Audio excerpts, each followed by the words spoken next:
क्या MLC के कविता को जमानत हासिल होगी या लंबी कैद? मोहतरम नाज़रीन आदाब, जी टुडे न्यूज़ में आप सभी का खैर मक़दम है। दिल्ली के रॉस एवेन्यू कोर्ट ने BRS लीडर की कविता की अबूरी जमानत की दरख्वास्त पर अपना फैसला 8 अप्रैल तक महफूज कर दिया। कविता ने अपने बेटे के इम्तिहानात की बुनियाद पर अबूरी जमानत देने की अदालत से ख्वाहिश की है। कविता अदालती तहवील में है। उनके मामूल की जमानत की दरख्वास्त की समाअत 20 अप्रैल को हो गई।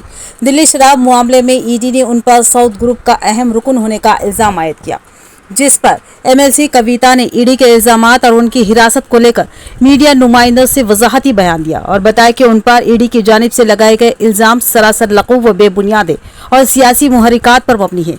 उन्होंने बताया कि मैंने कोई जुर्म सरजद नहीं किया, यह सिर्फ सियासी रक़ाबत और दुश्मनी है जिसको कभी भी साबित नहीं किया जा सकता। ED के पास मेरे खिलाफ कोई सबूत मौजूद नहीं है और मैं बेकसूर हूँ। मुल्क के अवाम बिलखसूस ख़वातीन में मेरी बढ़ती मकबूलियत को देखकर मरकज़ी हुकूमत ने मुझे जालिमाना मंसूबे के तहत अपना शिकार बनाया है, लेकिन मैं बहुत जल्द बेकसूर साबित होंगी।